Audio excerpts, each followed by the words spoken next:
pray together. Father, we just thank you for this night, Lord. We're so thankful to be Americans, Lord. There's so many people in the world that they're not able to gather together and to exercise freedom of speech and the right to pick political candidates. And we just want to say thank you and to first recognize that you're the most important person here. Lord, we honor you and we want your will to be done. Lord, I pray for the candidates that will be speaking tonight. Lord, I pray that your grace would be upon them, that they would be able to fully articulate their positions and give us vision for this state, Lord God. We pray also for everyone that's here to listen. Father, may we be attentive, Lord, and to understand and to also know when we leave this place who the candidate is that we are going to support. Lord, we thank you for this next governor. Lord, we're trusting that he's going to come from the Republican Party and that you're going to turn this state around. May you be honored and may you be glorified. And we thank you so much that we live in this great land, the United States of America. Amen. Amen.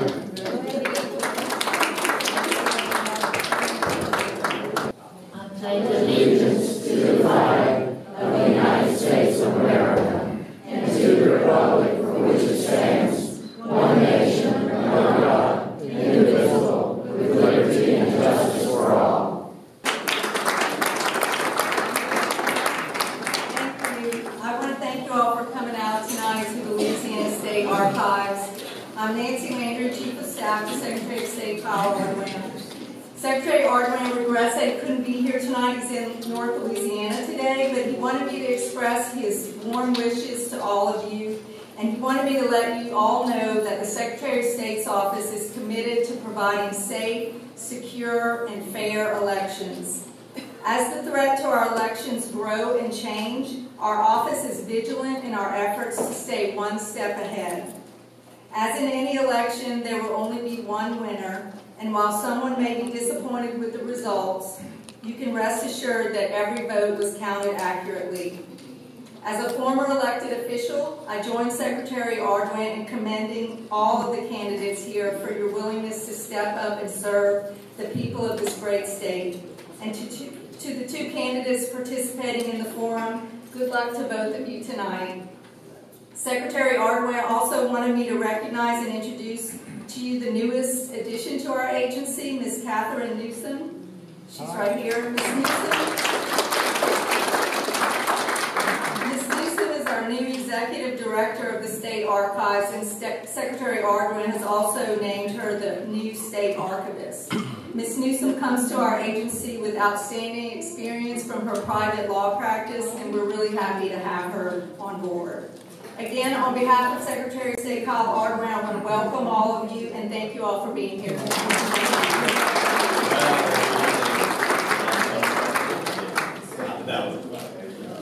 All right. So first, let me add my welcome. Again, this is the candidate forum of the Region 6 of the Louisiana Federation of Republican Women. I am grateful for the opportunity to get to ask these fine gentlemen some questions about public policy and the future of Louisiana. So let me take just a couple of minutes before we jump in and explain the rules, just so we're all on the same page here. So first of all, the gentlemen on stage have not seen tonight's questions. These were held in a safe somewhere after they were drawn up by a highly distinguished committee from Region 6 of the Louisiana Federation of Republican Women. And so they were handed to me tonight. So lest anyone worry that there was any funny business, these have been kept under strict lock and key. So gentlemen, you will have as much fun as everyone else tonight. So the way this will work, each of these gentlemen will get 5 minutes to give an opening statement. Then we have a series of questions. This lovely Stars and Stripes hat in the middle of the stage has numbers in it. The candidates will each draw a number, basically in each round, and that randomizes who gets what question. Each of them will have about 1.5 minutes to provide an answer to the questions in that round. In the next round, there are 2 questions that both of them will get and both of them will answer. Then finally, each will be given an opportunity for 3 minutes for a closing statement. So those are the rules of the game. I'll be moderating those, as we know. We did a coin flip. You may have seen it up here before we started, and Congressman Abraham was the victor in the coin flip. Now, this will mean Congressman Abraham will have the first piece of this in each of those rounds, meaning Eddie Rispone will close in the closing statements tonight. As you know, and if you're in this room, certainly you believe that the future of Louisiana is at stake on what the decisions of the next couple of months mean. As you know, we have one of the worst economies in the country. We were the only state in the country over the last year to lose jobs, to have fewer jobs than we had the year before. The economy is not growing. People and jobs are fleeing our state to other places that are friendlier.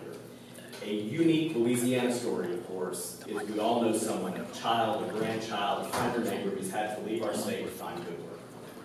And that's unacceptable. So the question is, will we embrace a broken status quo that has left us among the worst economies in the country, or will we chart a new vision for jobs and opportunity for our state? And those are the questions we will be exploring with the candidates tonight. So, let us begin. I think we've solved our technical difficulties, and again, by virtue of, oh, you have no microphone. Oh, you're good, okay. By virtue of a coin flip, Congressman Abraham, 5 minutes. Hey. Well, thank you so much. Per our prayer, this time next year, we will have a Republican governor. Yeah. So thank you for being here. Thank the Republican women. And you've heard me say this over and over before. Our wonderful president and our wonderful vice president credit the Republican women of America for getting them elected to office. So you are a force. We appreciate you so much.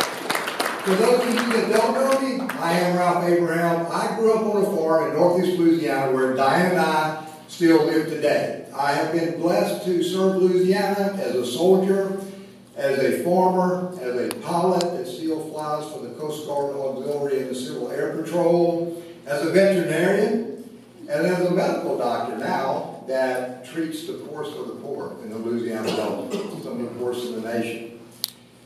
As you know, I have, for the last 5 years, been a conservative Christian voice in the Congress of our great United States of America.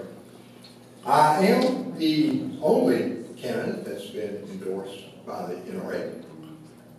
I am the only candidate that has always opposed Common Core. And I am the only candidate that supports the death penalty. And I am the only candidate that has worked alongside our great president to cut your taxes and my taxes, rebuild our military, and help our farmers out. Daniel said it spot on. John Bel Edwards is destroying our state. He's right. We are 50th out of 50th for 3 years in a row. We are the only state in the nation that has lost jobs, and we have people leaving the state every day. It's wrong. It's abominable. We know in Louisiana we are so much better than that. So what you're going to see is I will make jobs priority one. We're going to incentivize those businesses to come, stay, build, and hire.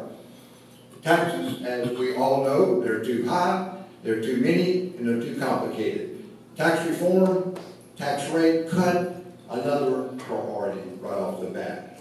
Our infrastructure, we're scared to drive out of this driveway because you could hit a pothole that swallows your car. And this is a governor that has raised your taxes and my taxes $7 billion and has not put $1 to infrastructure. We may get questioned, but you will learn very quickly that one of my passions is early childhood education. John Bel Edwards got a plan because it's an election year, where it's been the last 3 years. We make it priority one, day one.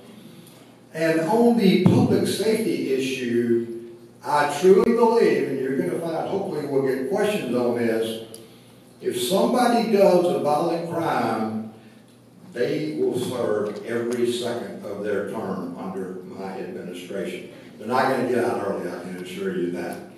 So I'm just tired of Louisiana losing under this governor.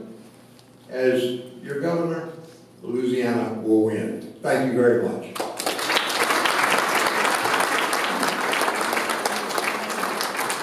All right. Andy Rispone, your turn. 5 minutes for your opening. Thank you. I appreciate all the ladies here. That'll make a difference. I had a chance to speak to most of y'all, but you were going to hear some of the same things tonight. You know, we start out always that there's no reason why Louisiana is not leading the South when it comes to jobs and opportunities. And it boils down to leadership at the governor's seat. We need some leadership there. And I always say this, you know, look at what's happened when we have real leadership on a national level. Unemployment is the lowest it's been since 1969. The economy is booming. Our taxes are down. The stock market's up. And we're protecting our borders. And we're protecting our nation.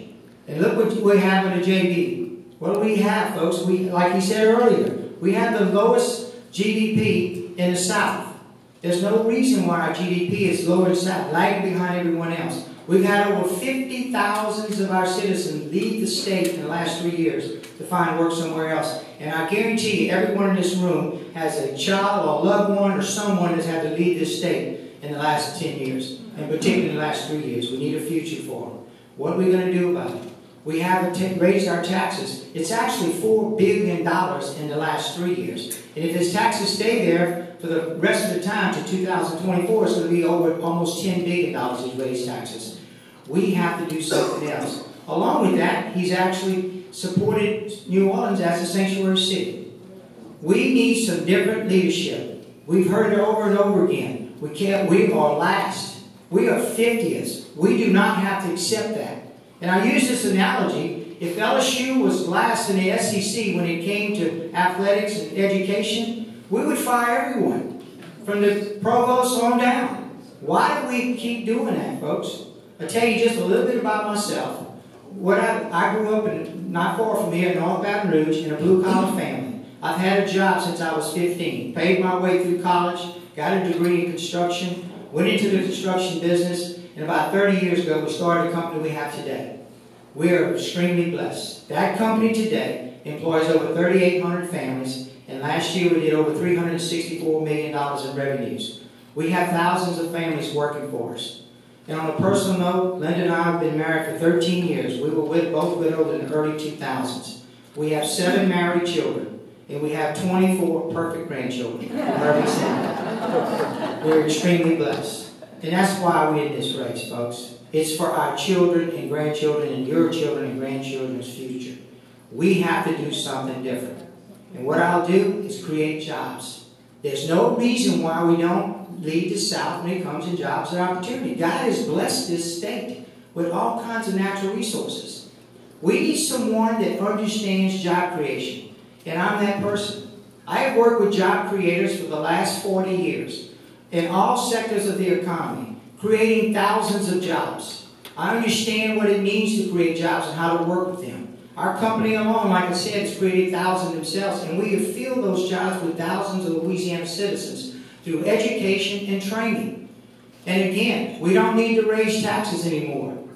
Career taxmen politicians, that's what they live off of. Grow government, raise your taxes. We're going to have a constitutional convention, and we're going to change our tax laws and our revenues and make us competitive with other states. We're going to do it all at one time.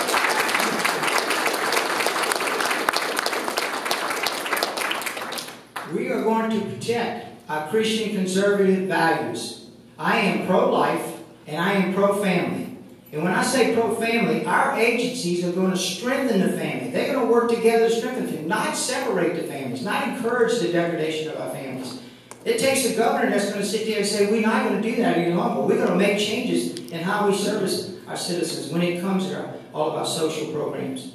And I'm going to defend the Second Amendment. We have our right to defend ourselves and our families. Not going to go away, folks. And we're going to eliminate sanctuary cities. We can do that.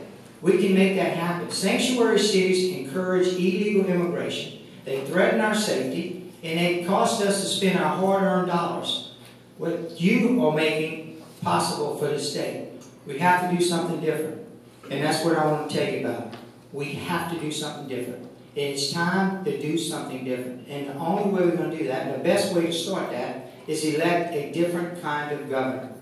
A governor that has business experience, an outsider, someone that has the skill sets to move our state forward, someone that's not beholden to special interests, someone that has the wherewithal to go up against the money that the governor has with all the special interests. Someone that can hang in there with them and change the way we do things. Thank you for listening. We get to the questions.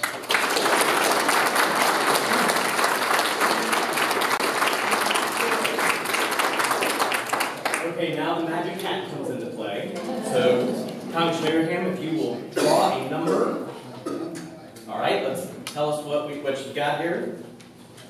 This is very exciting. Number 1. How about that? Of course. All right, here we go. So your question is on transportation and infrastructure.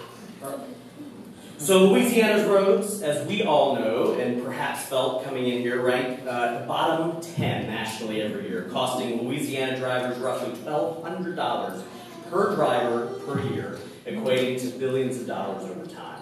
Improving transportation infrastructure is critical to bringing jobs and opportunity back to Louisiana. For example, if workers can't get to their jobs on time and the product can't get out of the gate, businesses won't expand or locate here. Maintaining and fixing our roads has been neglected for more than 30 years. Our current governor seems to think the answer is the gas tax, which he has failed to pass in the last 2 legislative sessions. If re-elected, he tells us he plans to do it again.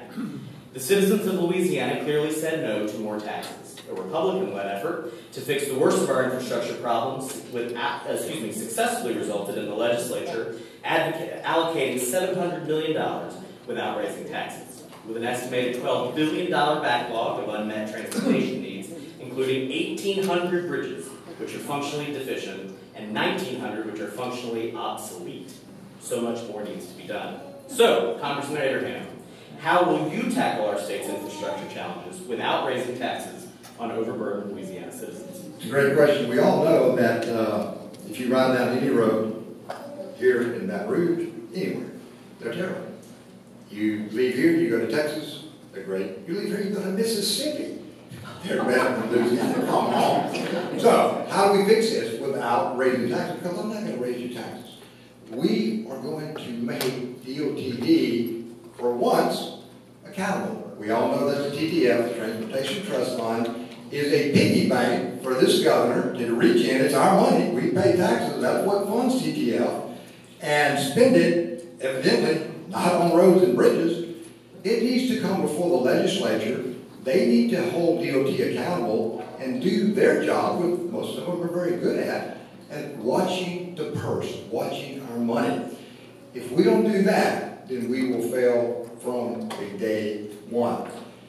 We are not using money efficiently. We are not using money wisely.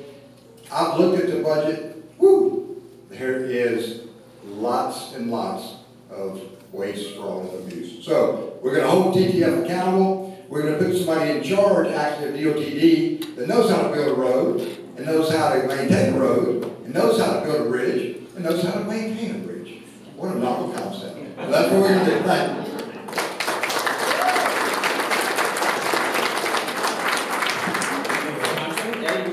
You got the next magic hat number. All right. Number 5. Number 5. Here we go. All right. Your question is on Medicaid expansion. 2 years ago, as most of you know, Governor John Bel Edwards expanded Medicaid with a stroke of his pen to more than 450,000 able-bodied adults in Louisiana, as permitted under Obamacare. Enrollment in Medicaid expansion has far exceeded the administration's initial projections and subsequent projections, for that matter. In addition, more than 5,000 people from the traditional Medicaid population, arguably those most in need in our society, were stuck on a waiting list and have died waiting on a medical procedure since expansion was put into place. Given these challenges, Eddie, what steps would you take to right-size and reform Louisiana's Medicaid programs? Thank you. I would say this. Medicaid problem is what we have is unsustainable. It's going to go broke. So we have to do something. We can't do that. We have to have a safety net for the people who need it the most. And that's what we're going to have to do. And we're going to have to prioritize things how we do it. And what will I do? First of all, we freeze who's on it. And then we would go in there and get rid of the fraud, the abuse, and all the waste. And then we'd have to go there and make sure we prioritize the resources and the care for the individuals that need it the most. That's how we have to do it. And without going too further, obviously we need to get someone there that's a talented person, not a political crony, over our Medicaid program. And that's what we have to do, folks.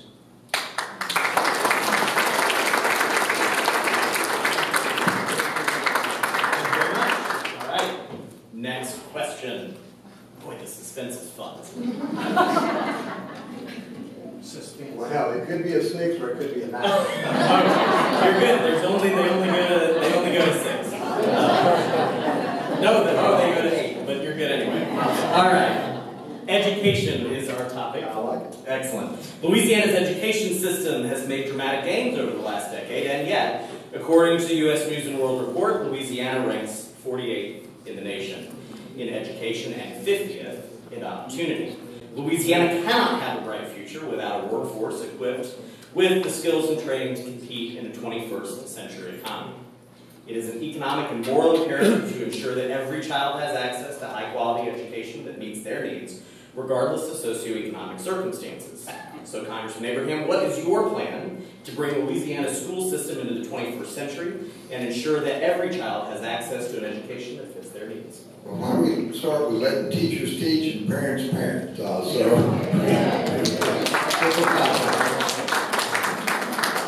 We do have a failing school system now. We have public schools that are stars. Some people love their public schools, and that's great. But there are many that are not so great, and they're failing. And to your point, Daniel, we are 49th out of 50. Just crazy. What about just letting, again, that money, because we pay about the average per pupil per nation, but we're not getting the return that we need. And the reason we're not is because we're teaching things like Common Core, because the parents and the teachers, I can't figure it out. I've got a degree, but it's that complicated. Our money is not being spent wisely, it's not being spent prudently, and we have got to get leadership in the governor's office that will put education where it should be, here, and not at the bottom of the barrel. We know with our Constitution right now, with all the dedications, the only thing that we can almost cut is healthcare and education. Probably the two most important things for us and for us as parents and grandparents and for health. And we have found a way in this state that that's the only way we can cut. It's crazy. So we prioritize it. Early childhood education, I go back to that. We need dual enrollment for our high school students. And the list goes on and on. And if we don't do that, and if we continue down the same path, then we're going to continue to be at the bottom of the barrel. I know our teachers. We have several in our family. They are the best in the world. Our students are as smart as anybody in the nation. I talk to them all the time as patients and as their congressmen. They want to do better, and we're going to do better. Thank you. Thank you. Education is near to my heart with 4 kids, and after helping my 6th grader last night with her long division order, I think I need to go back to school. And he's got number 7. All right, here we go. Ooh, this is good. Eddie, your question is on regulation and occupational licensure. So a hallmark of American freedom is the right to pursue one's chosen profession and provide for oneself and one's family. An occupational license is nothing more than a government permission slip to work in a chosen field and serves as a barrier to opportunity and upward mobility. A recent study by the Pelican Institute shows a direct correlation between burdensome licensure laws and systematic poverty. According to the Institute for Justice, Louisiana has some of the most oppressive and unusual licensure requirements in the country. In fact, we are the only state only state to require you to have a license should you wish to arrange flowers as a florist. Black market roses are coming to you. In addition to occupational licensing, unelected, unaccountable bureaucrats on state regulatory boards impose onerous and often irrational red tape requirements across various activities in the state. The freedom to earn a living in Louisiana receives the least amount of protection under law. Yet another reason we remain 50th in opportunity. So Eddie, how will you reduce excessive barriers to opportunity and ensure that economic possibilities are not just a promise, but a reality? Well, to start with, occupational license there should be a criteria that is for public safety only, primary. You know, you said it earlier. It should not be something to restrict competition. It should not be something to raise taxes and revenues. That's what part of this is all about. Your license fees and eliminate competition. And go back to that. I'm worried about my florist because something might happen to my house, or my car, or my job. It doesn't have anything to do with safety, folks. It has to do with limited competition and raising money. So that's how you have to start it. And go through there and eliminate all that and set it in motion and say, okay, we're going to sunset all of these regulations and these licenses, and they're going to have to prove that it's public safety. We've had the same thing in construction. They try to put all these license requirements on craft persons when the company is the one that's liable. So I understand what they're trying to do. They're trying to restrict competition and get tax dollars or fees into the treasury. And we're going to stop that and we're going to phase them all out. Thank you.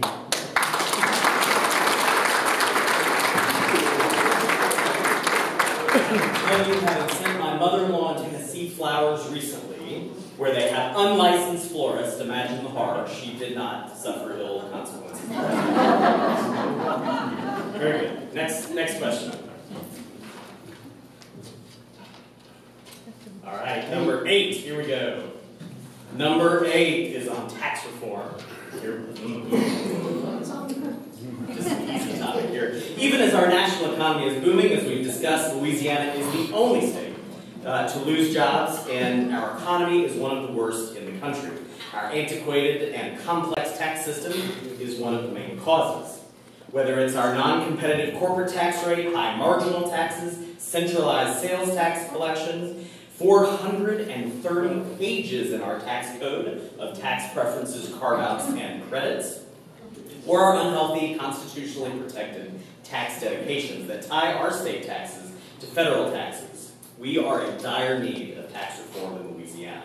Our state deserves a 21st century tax code that encourages growth and taxes individuals and businesses predictably and fairly. Tax reform can spark an economic revolution in Louisiana. So, as governor, how would you reform our archaic tax code and make Louisiana a viable competitor?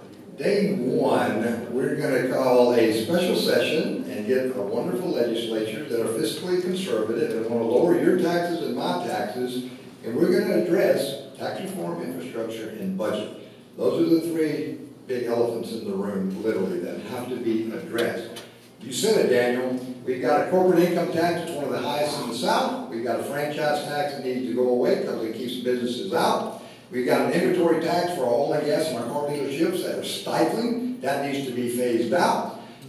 We've got the highest sales tax in the nation. I get beat up on that because we're supposed to be second highest to Tennessee. But guess what? Tennessee doesn't have any state income tax. So we're out in orbit with taxes. They are so high, we cannot get a hold to them. So we're going to cut taxes.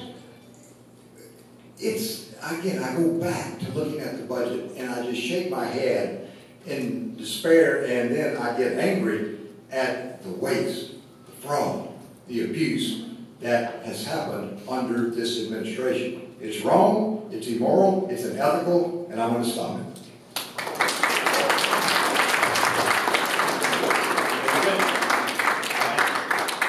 Eddie, you've got the next number. Number 2, all right, legal reform.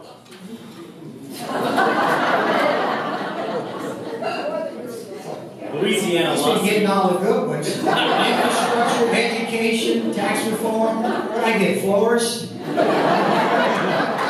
think there may be some regulations. Sink your teeth into the You said that you didn't see all these questions? I think Doc did. Well, Louisiana lawsuit abuse is among the worst in the nation. According to Louisiana Lawsuit Abuse Watch, in fact, families and businesses around the state pay nearly $7 billion in annual expenses related to litigation, which translates, if you're doing that math at home, to about $4,000 per household per year. As a direct result of this abuse, Louisiana has the second highest full coverage car insurance rates in the country, behind Michigan, which, by the way, passed sweeping lawsuit abuse reforms earlier this year. While here in Louisiana, legal reform bills struggle to make it out of an attorney-packed legislative committee. Here. Excessive litigation, civil litigation rather, costs Louisiana more than 15,000 jobs every year, making it one of the root causes of jobs and revenue loss for the state. And yet another reason, again, we remain 50th in opportunity. So Eddie, do you have a plan to remove this obstacle to prosperity and implement much-needed legal reform in Louisiana? It's going to be a priority, folks. From the first day I'm signing on, I'm sworn in, we're going to have executive orders to fix some things. And we're going to go after legal reform right away. Lawsuit abuse is killing thousands of jobs when it comes to coastal lawsuits and when it comes to legacy lawsuits. Thousands of jobs have left Louisiana because of that. And we've lost millions, hundreds of millions of dollars of tax revenues because we're not getting the oil and gas out of the ground. We're going to fix that. We're going to put it back in the Department of Natural Resources where it belongs and take it away from the trial lawyers' contingency fees. We don't need them running our agencies. We're going to do that. And then on top of that, Kirk Talbert had a bill to help us in our car insurance. It got killed in the Judiciary Committee. They made a mistake. Because when I'm governor with this new legislature, more conservative House, more conservative Senate, we're going to go back and we're going to add everything we can to it to lower our insurance. They made a mistake by killing it, folks. You can count on that.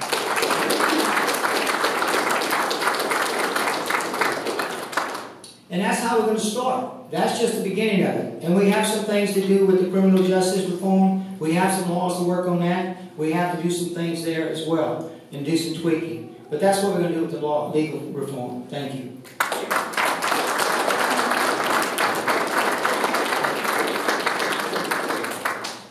So everybody loves them some plaintiff's attorneys.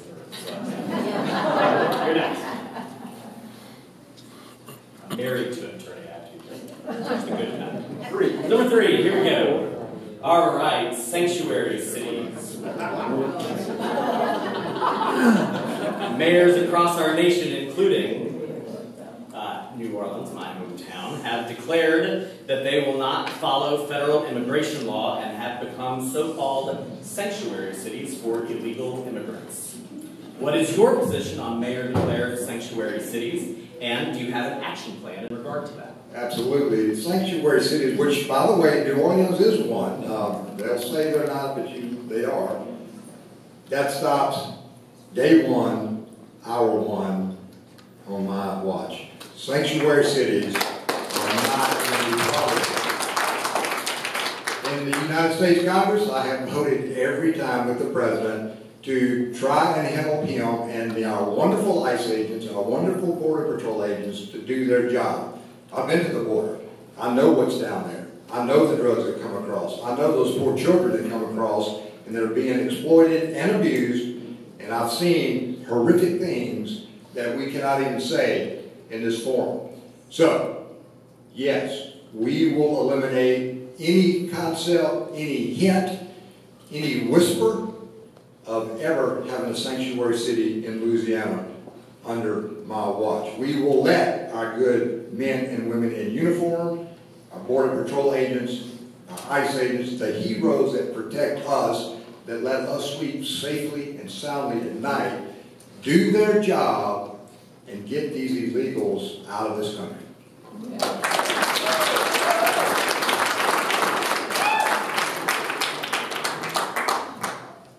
And the parade rolls on. Here we go. Number 4.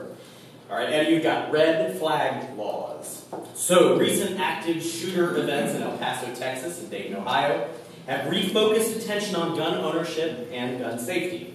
With 20,000 nationwide laws and several procedures currently in place, conversations about red flag laws are concerning.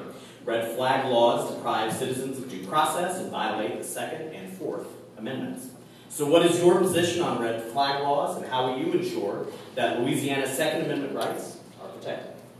Well, first of all, we have the Second Amendment rights here in Louisiana. It says no local political subdivision can change the law of the state of the Second Amendment. And I'm going to stick with that.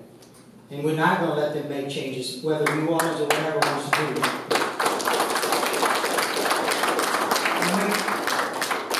That happens, and we're not going to let it change, okay? The other thing I want to mention about immigration, about this, sanctuary cities.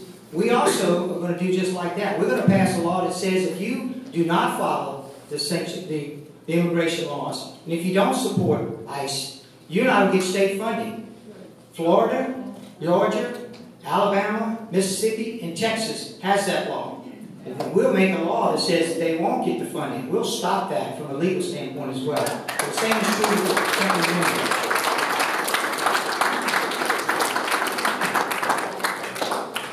Right, have we gotten through all the numbers in the app? Okay, so we're down to round 3. All right, gentlemen, so this time you will both get to answer the same question. So I will read it and some setup, and then we'll stick with our coin flip. Congressman Abraham and then Eddie. All right, so the first question is on budget reform. During Governor Edwards' term, our state budget has skyrocketed to levels with billions of dollars in increases in government spending. All the while, talk of closing LSU football, closing nursing homes, and budget crises. Now, this growth in government has been funded largely by so-called temporary tax measures, passed under the guise of those budget crises. Meanwhile, our population has declined as hardworking taxpayers, we've already discussed, leave to pursue opportunities elsewhere. The last 2 administrations have depleted the rainy day fund while governing crisis to crisis, and only temporary measures have been put in place to try to, quote, balance the budget. This uncertainty has led to further instability in our economy, dissuading businesses from investing and creating jobs in Louisiana. So, gentlemen, as governor, how will you fundamentally reform Louisiana's budgeting process? And the question committee makes a specific note to please be specific. This governor has increased your and my budget from $27 billion to $34 billion in 3.5 short years. What do we got to see for it? Very little. We're still dead last. Remember that, 50th out of 50th. And that's got to stop also. What we have got to do is prioritize our money, use it efficiently. And the reason we have a $300 million surplus, maybe, is because this governor has raised our taxes $7 billion with 7 special sessions. And you're right, Daniel. He threatened to kick, grandma out of the nursing home. He threatened to close LSU football. How foolish. I mean, it's not going to happen, and he knew it. But he used that as a threat, and it's unfortunate that he even chose that particular tactic to do that. What a novel idea. Why do we always have to spend every cent that we have? We can't give that $300 million back because constitutionally you just can't do that. I'd like to. It's your money. But why do we save it? I teach my daughters and my son, Diane and I have hopefully done a good job, that you don't have to spend every penny that comes into your house. Because right now, if we have a crisis, guess what's going to happen? He's going to raise your money. Going back to the Medicaid expansion problem, next year our match, federal match goes down, state match goes up. That's another $200+ million for the expansion. What's John Bell going to do? The only thing he knows to do. He's going to raise your taxes again. This is why we got to get this guy out of the 4th floor. To my point, we will call a special session day 1, and the things that we will address are budget reform, taxes, and infrastructure. You give me a supermajority in the legislature, which I think we're going to get. You let me flip 2 or 3 seats in the Senate, we go to town. Thank you.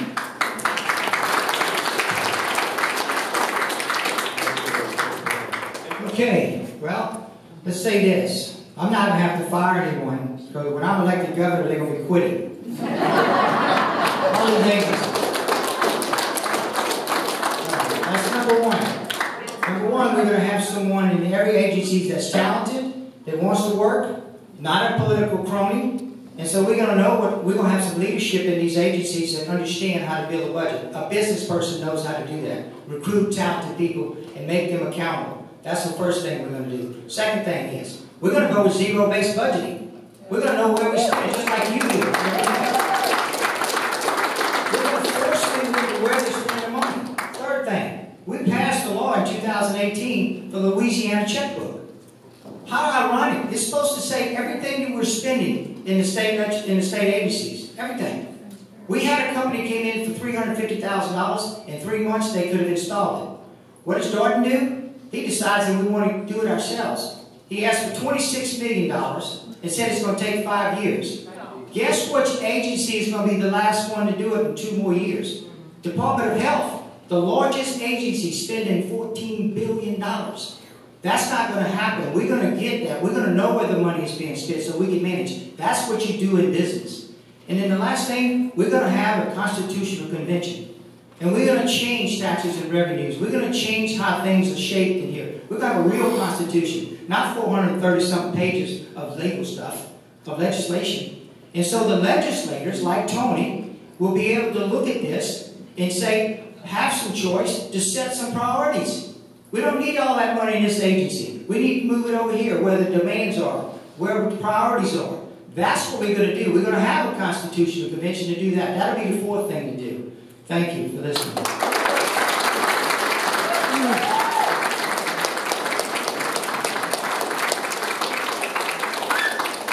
right, we've got one more policy question that both will answer, and then we will move to our final round, which is closing statements. So one more question for me.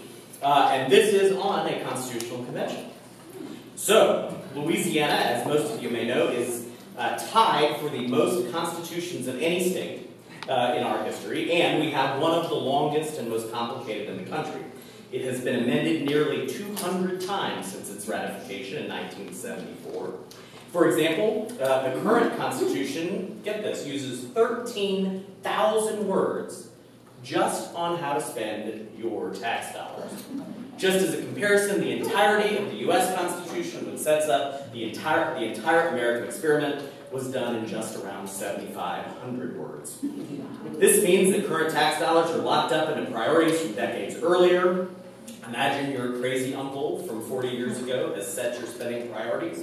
What might that do to your household budget? And so elected officials only have the ability to control about 11% of our tax dollars to reflect current priorities.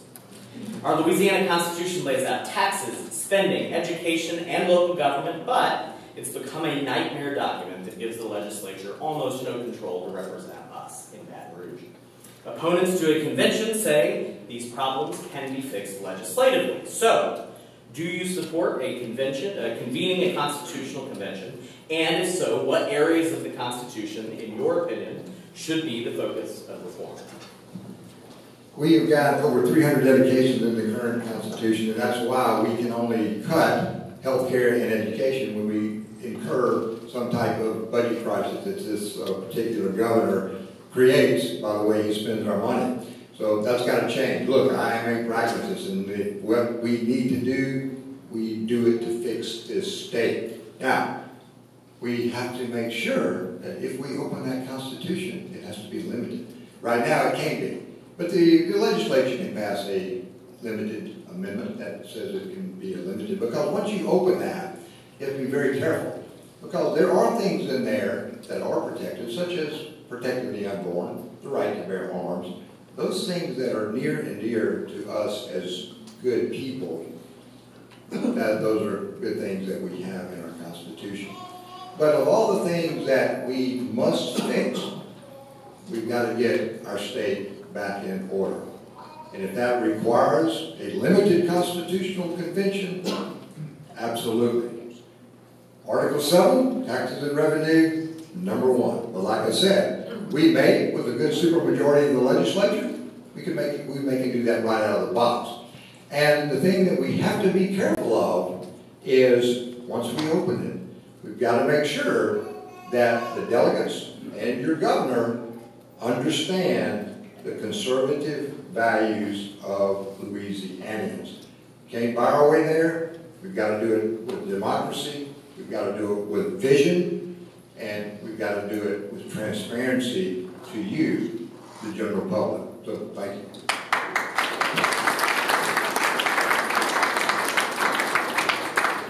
Thank you. I would not be running if we weren't going to have a constitutional convention to change the structure that we have here. We've been dancing around this for 30 years. We keep trying to fix this and fix that, and it won't happen, folks.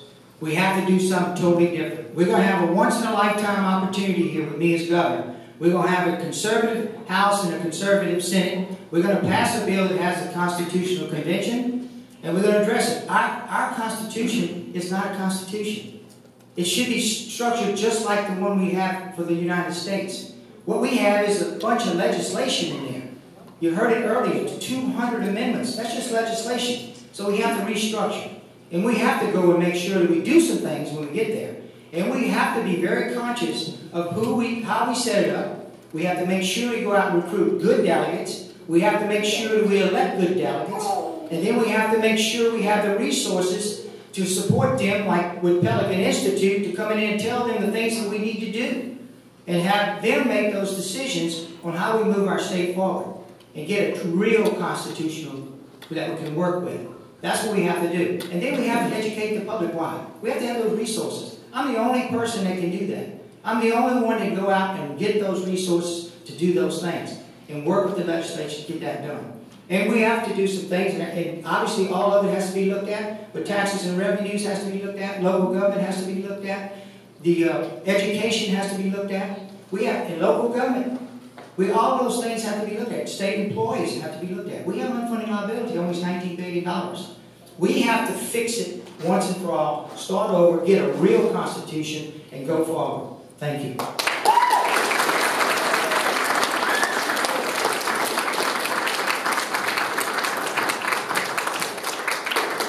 Thank you both. First, before we go into closing statements, I would ask, it takes a lot, as many of you in the audience who have run for something, who are currently elected, to put yourself and your family on the line to run for office. So let's give both of these gentlemen a big round.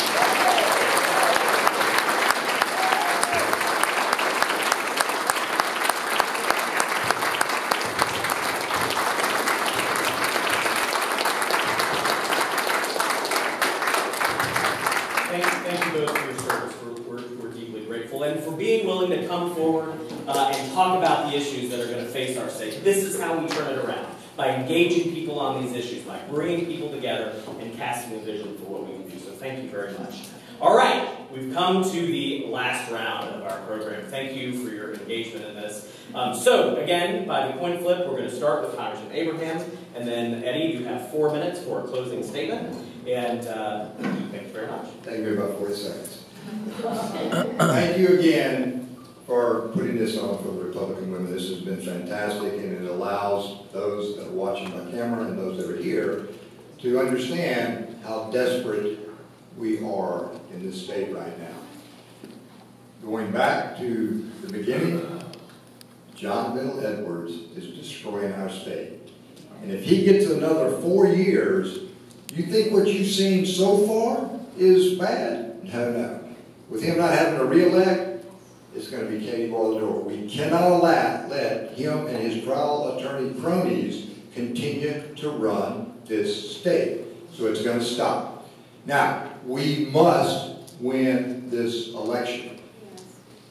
I will be the one that can be. As your governor, we will lead this state to where we know it can be. We can imagine where we need to be, where jobs are plentiful, schools are good, and our children are safe when they go outside and play. We can't do it divided. We must be united.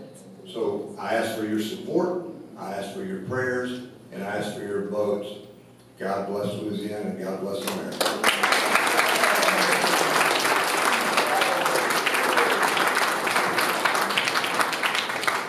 Well, I think all of us in agreement that we cannot allow John Bell Edwards to be our governor again, correct? Correct. Now, we have to replace him. And I'm gonna put it on you this way. We have, in our president, we have someone that's an outsider, someone that's a serious business person, someone that has the wherewithal to go against all the special interests and continues to do so, someone that has the backbone to go against the status quo and get some things done. I would not be running if we had that person in this race, and I'm that person to do that. We cannot continue to do the same thing over and over again and be last. We cannot do it. We have to do something different. And it starts by electing a different type of governor. Someone that has the business skills. Someone that's not beholden to special interests. Someone that's created thousands of jobs and worked with every sector of the economy for 40 years. Someone that is educated and trained thousands of people, understands what it takes to do that. Someone that's been in business for a long time, understands how all this fits together. That's what we need, folks. I would not be doing this otherwise. We have to have structural changes here. If we blow this, we're in trouble. We're going to have a more conservative House, a more conservative Senate, and me as governor, we're going to make some changes, and we're going to change the Constitution and make us competitive with the rest of the country. These are the things we have to do. Some very heavy lifting. And we're going to have this once-in-a-lifetime opportunity. And not to mention redistricting. We got to do all that again. And if we miss that vote, that's 20 years. So I ask you for your support. I ask you for your vote. And I ask you for your prayers. Let's make a difference. Thank you for listening.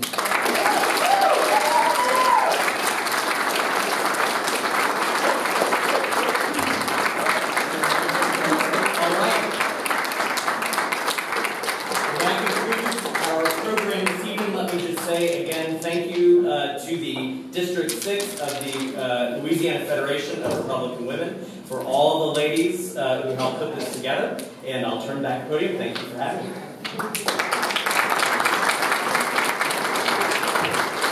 Thank you, Dan, so much. How about those questions, ladies, in that magic hat? Thank you, Joyce and Liz, for getting those phenomenal questions together. And I think, we all need to remember, one of these two candidates is going to be governor. Yes.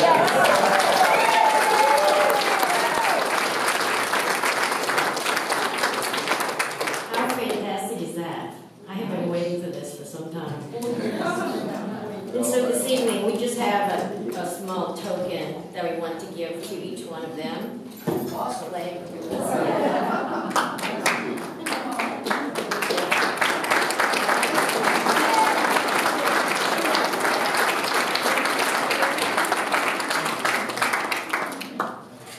this is everything. Thank you so much for coming tonight and being a part of it all. And thank you so much to these two candidates for stepping forward and representing us in Louisiana. And let's all get out there and get out the vote.